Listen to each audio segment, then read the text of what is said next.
উদাহরণের মাধ্যমে আরও ক্লিয়ার হবে। দেখো আমি চিন্তা করি, আমি প্রথমে একটা বৃত্তের কথাবার্তা চিন্তা ভাবনা করি, ঠিক আছে? আচ্ছা, একটা বৃত্ত নিলাম, দেখো, ঠিক আছে? মনে করো যে কেউ এখান থেকে যাত্রা শুরু করছে। আচ্ছা, এখান থেকে ধরলাম, মনে করো যে এখান থেকে কেউ যাত্রা শুরু করছে, এই পয়েন্ট। তো সম্পূর্ণ এখান থেকে যাত্রা শুরু করছে, তার সম্পূর্ণ রাস্তা সে বৃত্তাকার পথে ঘুরে ঘুরে ঘুরে ঘুরে এখানে আসতে তার সময় লাগলো টি, ঠিক আছে? টি সময় লাগছে, টি যে কোনো হতে পারে, 20 সেকেন্ড 30 সেকেন্ড, যাই হোক, টি সেকেন্ড লাগে। তাহলে তুমি চিন্তা করো তো এখান থেকে ঠিক অর্ধেক দূরত্ব আসতে কতটুকু সময় লাগবে? T/2, T/2 না? আবার এটাকে এখন যদি আমি অর্ধেক করি তাহলে কত লাগবে? T/4 না? তাহলে এখান থেকে এখানে আসতেছে T/4, আবার এখান থেকে এখানে আসতে লাগবে কত? T/4, মানে টোটালটা T/2, জাস্ট আমি এই গ্যাপটা চিন্তা করছি, এখান থেকে এখানে আসতেছে T/4, আবার এখান থেকে ঠিক এখানে আসতে কত লাগবে? T/4। কিন্তু আমি যদি বলি টোটাল সময় লাগছে, তাহলে 3T/4 আসবে না? টোটালটা আসবে 3T/4, খেয়াল করবা। তাহলে এখান থেকে এখানে আসতে আমার লাগতেছে T/4, আবার এখান থেকে এখানে আমাকে আসতে সময় লাগতেছে T/4, এখান থেকে এখানে T/4, এখান থেকে এখানে T/4। আমি যদি এইভাবে বলি, এখান থেকে আমার আসতেছে T/2, আবার এখান থেকে এখানে আসতেছে আমার কত? 3T/4, আবার সম্পূর্ণ রাস্তা ঘুরে আসতে সময় লাগতেছে আমার T। তাহলে প্রথমবার আমি অতিক্রম করছি, এখানে প্রথমবার ঘুরছি, সমস্যা নাই। দ্বিতীয়বারও যদি আমার, খেয়াল করবা, আমার এই জায়গায়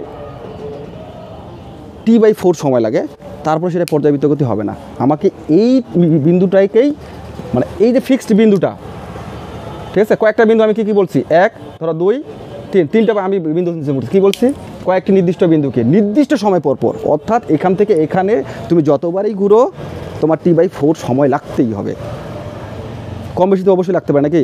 কম বেশি লাগলে সেটা পর্যাবৃত্ত গতি হবে না, অন্য গতি হবে। তাহলে পর্যাবৃত্ত গতির প্রথম কনসেপ্টটা বুঝতে পারছো যে এটা কি বললাম? নির্দিষ্ট বিন্দুকে নির্দিষ্ট সময় পর পর অতিক্রম করতে হবে, তাহলে সেটা পর্যাবৃত্ত গতি হবে, নাহলে সেটা পর্যাবৃত্ত গতি হবে না, তা কিন্তু বলা যাবে না, ঠিক আছে? তাহলে এটা কি হলো? বৃত্তাকার পথে হইতে পারে। আচ্ছা, আরেকটা দেখি। মনে করো এখানে, খেয়াল করো, একটা ত্রিভুজ চিন্তা ভাবনা করলাম। মনে করো এরকম একটা রাস্তা, তুমি এখান থেকে যাত্রা শুরু করছো, ঠিক আছে? তুমি যেখান থেকে যাত্রা শুরু করো, সমস্যা নেই এটা। তাহলে তুমি এখান থেকে এখানে গেছো, আবার এখান থেকে এখানে আসছো, ঠিক আছে? আবার এখান থেকে এখানে আসছো, এখান থেকে এখানে আসছো, আবার এখান থেকে এখানে আসছো। টোটাল তুমি একবার ঘুরে আসছো, তো তোমার টোটাল সমস্যা ধরলাম আবার টি। দ্বিতীয়বার ঘুরে আসতেও যদি তোমার কি সময় লাগে, তাহলে তুমি এটাকেও বলতে পারবা এই গতিটা কি পর্যাবৃত্ত গতি। এটা কি আকার আকৃতির উপর নির্ভর করবে না?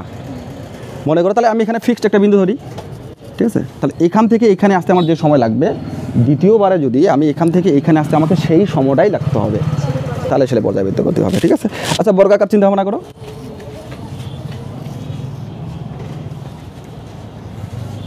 তুমি এখান থেকে যাত্রা শুরু করছো, এখান থেকে এখানে গেছো, আবার এখানে আসছো, আবার এখানে আসছো, আবার এখানে আসো, আবার এখানে আসছো, টোটাল সময় ঠিক।